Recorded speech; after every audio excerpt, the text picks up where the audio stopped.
What's up guys? Today I'm going to do something a little bit different and try a first impressions video of the new Gearbox GBX paddle.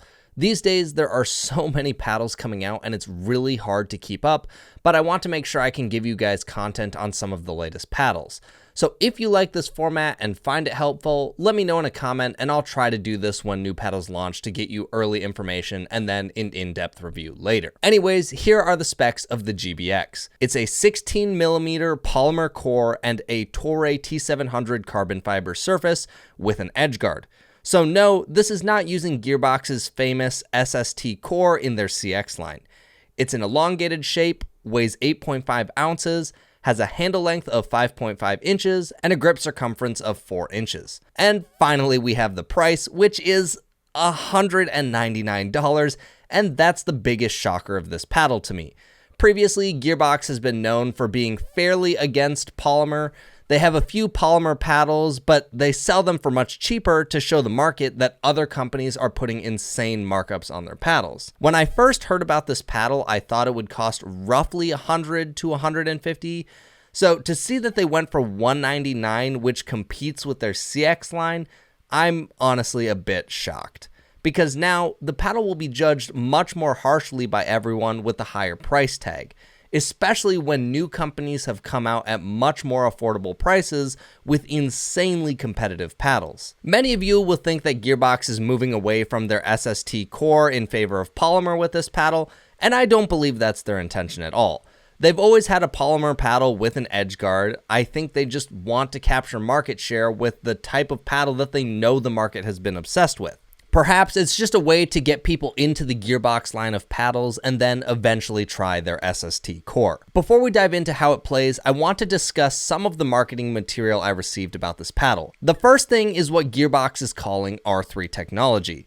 The marketing material states, R3 technology is a Gearbox engineered layup from the head to the handle of the paddle. R3 reinforces and strengthens the paddle's structure.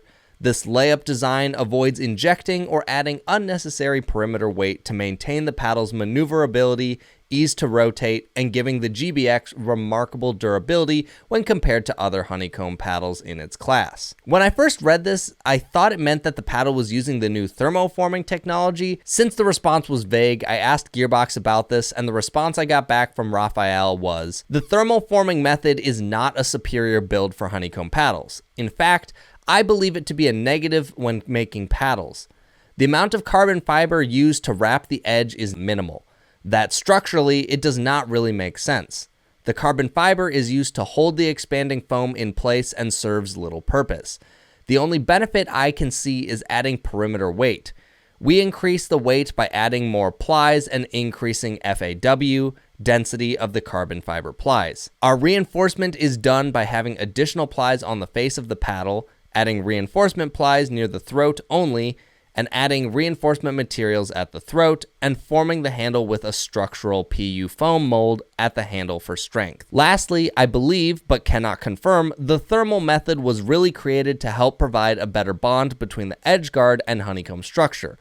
Without it, the bond, if not careful, is only at the inner edge of the plastic edge guard. I found this to be an incredibly fascinating statement by Raphael because we've seen 4 companies introduce thermoforming into their paddles, and all of them have performed noticeably better than previous generation honeycomb paddles, both in durability and performance. Raphael is a brilliant engineer. He's probably one of the smartest paddle engineers in all of Pickleball, but I'm shocked he would say that thermoforming provides minimal benefit when all these new paddles perform amazing and have shown to be significantly more durable than non-thermoformed paddles. I'm surprised that they're against the foam as well because so far any paddle that has the foam performs noticeably different and in most people's experience, better. One final marketing material I want to read is the Power One technology.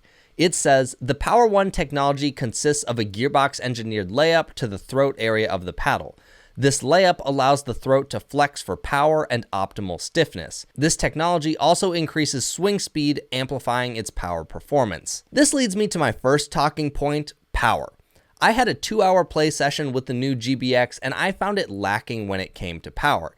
It isn't the softest raw carbon fiber paddle on the market, but after playing with the Legacy Pro, Vatic Pro, and new carbons, the GBX felt very hard to generate power with. My serves weren't nearly as deep, and I had to swing noticeably harder to get the same depth. I also find the claim in the marketing material about increasing swing speed to be a bit ridiculous. I measured the swing weight to be 122, and the paddle weighs 8.5 ounces. After playing with the paddle, I personally felt that it was harder to maneuver than a Hyperion. I was late on drives and hand battles consistently. Of course, the numbers don't lie. The swing weight, static weight, and balance points of this paddle were all lower than a Hyperion. So in theory, it shouldn't be harder to maneuver, but I was struggling with it pretty badly. My two other testers didn't mention feeling they were late on shots, just that it felt it was heavier and had a higher swing weight. The best way I can describe the GBX is that it felt clumsy while I was swinging it, which isn't something I frequently say about paddles in this swing weight range. I would describe the feel of this paddle as soft, plush, and dense. When you hit the ball, it feels like it's trying to sink into thick material. The ball didn't come off the face very fast, which resulted in me using a larger swing than normal. The combination of materials, weight, and balance have given this paddle a perplexing feel that I'm not particularly fond of. Having a paddle be this heavy and lack this much power isn't very appealing to me. However, one of my testers who used it for 2 games didn't feel it lacked power as much as I did. So perhaps I'm too used to the Legacy Pro right now, which hits harder than just about anything on the market. I also tried it for a singles game, and after about 7 points, I put the paddle down. I'm using the Legacy Pro for singles, and my serves and returns were much shorter on the GBX. My timing on swings was off, and I just didn't have the power to pass people as I do with the Legacy. For singles, my initial impression was that it's not an amazing paddle. For doubles, I could see a number of people liking how it feels, but for the price of $199, it has incredibly stiff competition. You have Vatic Pro and Legacy in the $140 to $150 range, and then you're also against paddles like the Carbon 1X, and to me, all of those paddles are better in performance than the GBX. I also tested the RPMs, and they came in at 1524 RPM. That does put it in the high tier for spin, but companies are very quickly passing the 1600 and 1700 RPM range. So 1500 is starting to lag behind by today's standards. Of course, 1500, we still get plenty of spin, but paddles in the 1800 plus range feel noticeably better for shaping the ball in my experience. I found it interesting that the results were fairly low because under the microscope, the weaving seems to be leaning towards what Legacy and 6.0 are doing with their new tighter pattern. It seems to be about twice as tight as the traditional patterns we see and half as tight as Legacy and 6.0. I also thought it would have been better when it came to the sweet spot. On the court, I consistently looked at the paddle after a shot and wondered why it felt so bad when I hit it. I don't think the sweet spot is necessarily bad. I just think the new thermoformed paddles I have tested have such good sweet spots that even when you hit it poorly, the ball still has a lot of energy to go back over. On the GBX, it felt like it lost energy very quickly when you hit near the edges. I really think Gearbox should reconsider their view on edge foam and thermoforming. This new GBX feels a bit different than what exists right now, but it's not better than Vatic Pro or Legacy, which have both set the new standard for quality performance at a lower price. I feel like Gearbox should have stuck with a lower price to prove that many of the companies on the market are charging too much for what they're selling. But instead, it seems like they kind of just joined everyone else. It's an interesting decision, and I'm curious to see how it plays out. So my initial impressions are that it is a heavy, slightly clunkier feeling raw carbon fiber paddle with no standout features compared to the wave of new thermoformed paddles. It seems that Gearbox has implemented different strategies to increase the durability as thermoforming does, but the paddle doesn't perform nearly as well in my opinion, and it costs more. Now just remember, these are only my initial impressions in one short play session. More extended time with the paddle may result in a completely different opinion. Part of me wonders if maybe this paddle is just over-engineered.